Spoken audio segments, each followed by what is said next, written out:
नमस्कार, आप capital TV Uttar Pradesh देख रहे हैं। मैं हूं आपके साथ समीक्षा तिवारी। इजराइल और ईरान के बीच चल रहे तनाव ने पूरी दुनिया में हलचल मचा दी है। ऐसे समय में जब भारत में होली का त्योहार नजदीक है और लोग अपने घर जाकर परिवार के साथ खुशियां मनाने की तैयारी कर रहे हैं, वहीं उत्तर प्रदेश के कई लोग ईरान में फंसे हुए हैं। आंकड़ों की बात करें तो लगभग 25 लाख भारतीय किसी न किसी वजह से ईरान में मौजूद है, जिनमें बड़ी संख्या युवाओं की है। मौजूदा हालात की वजह से उनमें से कई लोग वापस नहीं आ पा रहे हैं। सरकार लगातार कोशिश कर रही है कि वहां फंसे लोगों को सुरक्षित भारत लाया जाए। दूतावास और दूसरे अधिकारी हालात पर नजर बनाए हुए हैं, लेकिन सवाल यह है कि आखिर इतने लोग ईरान क्यों जाते हैं? क्या वो सिर्फ कमाने के लिए जाते हैं या पढ़ाई के लिए जाते हैं? इजराइल में यूपी के कितने नागरिक काम कर रहे हैं? खाड़ी देश यूपी के युवाओं को क्यों आकर्षित करता है? सबसे ज्यादा नौकरियां किन देशों में हैं? लोग किन क्षेत्रों में काम करते हैं और औसतन सैलरी कितनी मिलती है? ये सब कुछ हम आपको बताएंगे आज की स्पेशल स्टोरी में। बने रहिए हमारे साथ वीडियो के अंत तक।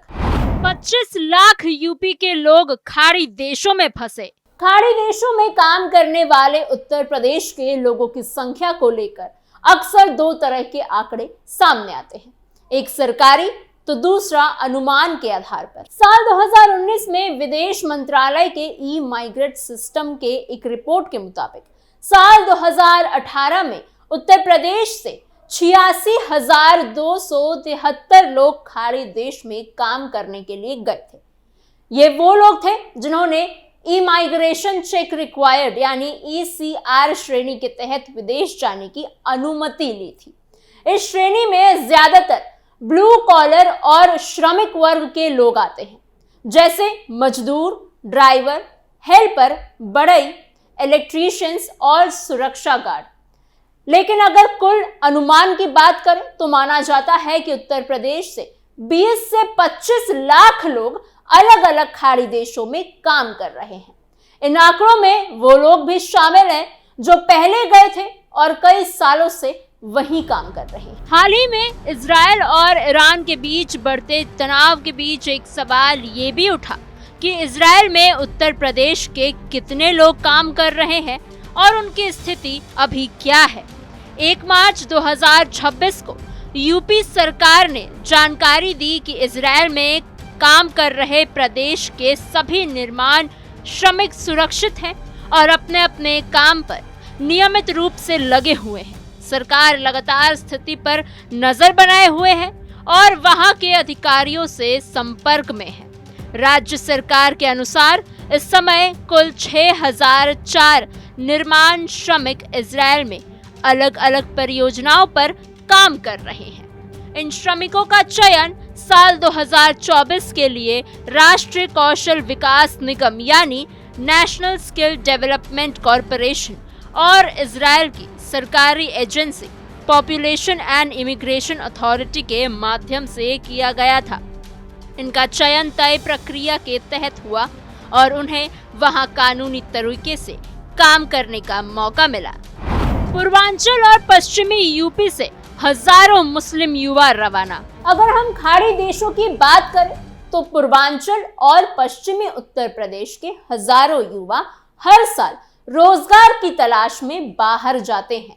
गांव और छोटे शहरों में रोजगार की सीमित अवसर और कम मजदूरी और परिवार की जिम्मेदारी के कारण कई युवा विदेश जाने के फैसले ले लेते हैं। उन्हें उम्मीद रहती है कि वहां मेहनत करने पर अच्छी कमाई होगी और वो अपने परिवार की आर्थिक स्थिति सुधार पाएंगे। सऊदी अरब, संयुक्त अरब अमीरात, कतर, कुवैत और ओमान जैसे देशों में निर्माण, तेल गैस, सुरक्षा सेवा, ड्राइविंग, होटल और घरेलू काम जैसे क्षेत्रों में हमेशा कामगारों की मांग रहती ही है। उत्तर प्रदेश के कई युवा इन श्रेणी में काम कर रहे हैं। भारत में जिस काम के लिए कम मजदूरी मिलती है, उसी काम के लिए खाड़ी देशों में कई गुना ज्यादा वेतन मिल जाता है। वहां इनकम टैक्स नहीं होना या कम होने की वजह से बचत की संभावना भी ज्यादा रहती है। यही कारण है कि कई परिवारों के लिए विदेश जाना आर्थिक मजबूती का एक बड़ा साधन बन जाता है। गांव में पक्का घर बनवाना, बच्चों को अच्छे स्कूल में पढ़ाना या खेती के लिए जमीन खरीदना, ये सब कुछ सपने अक्सर खाड़ी देशों में काम करने के बाद ही संभव हो पाते हैं। कई बार ऐसा भी होता है कि परिवार का एक सदस्य पहले जाता है और बाद में अपने रिश्तेदार या गांव के अन्य लोगों को भी नौकरी का रास्ता बताता है। खाड़ी देशों में कई ऐसे काम हैं जिनमें ज्यादा पढ़ाई की जरूरत नहीं होती है। सीमित शैक्षणिक योग्यता, यानी जितना भी आप पढ़े लिखे हैं उन्हीं युवाओं को वहां भी रोजगार मिल जाता है। बढ़ई, driver, electrician, plumber, welder, helper और दूसरी सेमी स्किल्ड कारीगरों की मांग लगातार बनती ही रहती है। वहीं जो लोग पढ़े लिखे हैं उनके लिए भी मौके हैं। सऊदी अरब और संयुक्त अरब अमीरात में निर्माण और तेल गैस क्षेत्रों में बड़ी संख्या में लोग काम करते हैं। संयुक्त अरब अमीरात में दुबई और अबू धाबी जैसे शहरों में होटल, रिटेल, रियल एस्टेट और सर्विस सेक्टर में रोजगार के काफी अवसर है।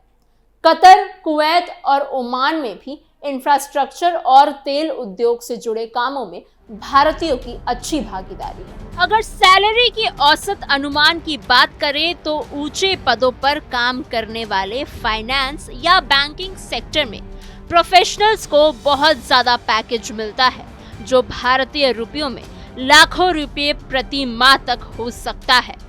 आईटी सेक्टर के अनुभवी लोग भी अच्छी कमाई करते हैं। सेमी स्किल्ड कारीगरों को भी भारत के मुकाबले बेहतर वेतन मिलता है, जबकि छोटे और नॉन स्किल्ड कारीगरों को भी इतनी आमदनी हो जाती है कि वो अपने परिवार का खर्च आसानी से चला सके और कुछ बचत भी कर सके। दुबई जैसे शहरों में स्पेशलिस्ट डॉक्टर और सर्जन को सालाना करोड़ों रुपयों के बराबर पैकेज मिल जाता है।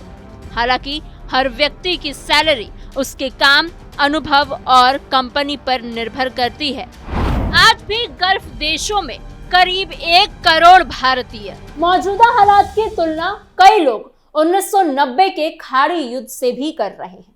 उस समय हालात अचानक बिगड़ गए थे। 2 अगस्त 1990 को इराक के राष्ट्रपति सद्दाम हुसैन की सेना ने कुवैत पर हमला कर दिया था। इसके बाद हालात तेजी से बदल गए। अंतर्राष्ट्रीय स्तर पर इस कदम की आलोचना हुई और बाद में अमेरिका के नेतृत्व में एक बड़ा गठबंधन बना जिसने सैन्य कार्रवाई की। उस समय कुवैत और आसपास के इलाकों में भी लाखों भारतीय काम कर रहे थे, जिनमें बड़े संख्या में उत्तर प्रदेश और खास करके पूर्वांचल के लोग थे। अचानक युद्ध शुरू होने से सभी वहां फंस गए थे। बैंकिंग, परिवहन और संचार व्यवस्था प्रभावित हो गई थी। कई कंपनियां बंद भी हो गई थी और मजदूरों की तनख्वाह रुक गई थी। उस समय भारत सरकार के सामने बड़ी चुनौती थी कि अपने नागरिकों को सुरक्षित कैसे निकाला जाए। कुवैत और इराक में लगभग 1,70,000 से ज्यादा भारतीय फंसे हुए थे। हवाई सेवाएं बंद हो गई थी, सामान्य रास्ते भी सुरक्षित नहीं थे। ऐसे में भारत सरकार ने एक बड़ा कदम उठाया। एयर इंडिया ने 13 अगस्त से 20 अक्टूबर तक 59 दिनों में 480 से ज्यादा उड़ानें चलाई और करीब 1,70,000 भारतीयों को सुरक्षित वापस लाया गया। यह अभियान दुनिया के सबसे बड़े नागरिक एयरलिफ्ट अभियानों में से गिना जाता है। उस समय भारत ने अपने लोगों को सुरक्षित निकालकर एक मिसाल पेश की थी। अगर गल्फ देशों में रहने वाले भारतीयों की कुल संख्या देखें तो ये काफी बड़ी है। गल्फ को ऑपरेशन काउंसिलिंग यानी गल्फ कोऑपरेशन काउंसिल के देशों में भारतीयों की बड़ी आबादी रहती है। इन देशों में संयुक्त अरब अमीरात में सबसे ज्यादा भारतीय रहते हैं, जिनकी संख्या 43 लाख से ज्यादा बताई जाती है। इसके बाद सऊदी अरब में लगभग 27 लाख भारतीय रहते हैं। कुवैत, कतर, ओमान और बहरीन में भी लाखों भारतीय रहते हैं और काम करते हैं। कुल मिलाकर इन देशों में करीब 1 करोड़ भारतीय रहते हैं। ये भारत के लिए रोजगार, एयर कनेक्टिविटी और विदेशी मुद्रा के लिहाज से बहुत अहम है। 2023 के ई इमिग्रेंट पोर्टल के जरिए बड़ी संख्या में इमिग्रेशन क्लियरेंस जारी किए गए। हर दिन औसतन 1000 से ज्यादा लोग खाड़ी देशों के लिए मंजूरी लेकर जा रहे थे। इनमें ज्यादातर ब्लू कॉलर वर्कर्स थे। सऊदी अरब, यूएई, कुवैत, कतर, ओमान और बहरीन के लिए अलग अलग संख्या में क्लियरेंस जारी किए गए। इससे साफ है कि विदेश जाकर काम करने की प्रवृत्ति लगातार बनी हुई है। जनसंख्या के मामले में भारत दुनिया के सबसे बड़े देशों में शामिल है। यूनाइटेड नेशन पॉपुलेशन फंड के 2023 के आंकड़ों के अनुसार भारत की जनसंख्या लगभग 1.4286 बिलियन है। इसीलिए इसके साथ ही भारत इमिग्रेशन के मामले में भी आगे है। यूनाइटेड नेशंस की वर्ल्ड माइग्रेशन रिपोर्ट 2024 के अनुसार दुनिया में सबसे ज्यादा अंतर्राष्ट्रीय प्रवासी भारतीय मूल के ही हैं और उनकी संख्या लगभग 18 मिलियन है। भारतीय विदेश मंत्रालय के अनुसार मई 2024 तक विदेशों में रहने वाले भारतीयों की संख्या करीब 35.42 मिलियन थी। इनमें एनआरआई और भारतीय मूल के लोग दोनों ही शामिल है। देशों के हिसाब से देखें तो अमेरिका भी बड़ी संख्या में भारत के लोग रहते हैं। इन सब आंकड़ों में ये साफ है कि उत्तर प्रदेश और देश के अन्य हिस्से में भी लोग बेहतर रोजगार और आय के लिए विदेश जाते हैं। कई बार अंतर्राष्ट्रीय हालात बिगड़ने से चिंता जरूर बढ़ जाती है, लेकिन सरकारें अपने नागरिकों की सुरक्षा को लेकर सतर्क रहती है। खाड़ी देशों में काम करने वाले लाखों भारतीय अपने परिवार की उम्मीद का सहारा है। वो दूर रहकर मेहनत करते हैं और ताकि घर की स्थिति बेहतर हो सके। आज भी यही सच है कि बेहतर कमाई, सीमित पढ़ाई में नौकरी का मौका और बचत की संभावनाएं लोगों को विदेश जाने के लिए प्रेरित करती ही रहती है। लेकिन साथ ही ये भी जरूरी है कि जाने से पहले पूरी जानकारी ले, कानूनी प्रक्रिया पूरी तरीके से सरकारी दिशा और निर्देश का पालन करें।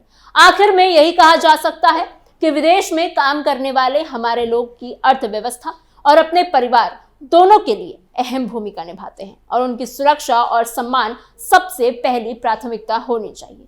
आपको हमारी खबर कैसी लगी हमें कमेंट बॉक्स में जरूर बताइएगा। ऐसी और खबरों के लिए बने रहिए कैपिटल टीवी उत्तर प्रदेश के साथ।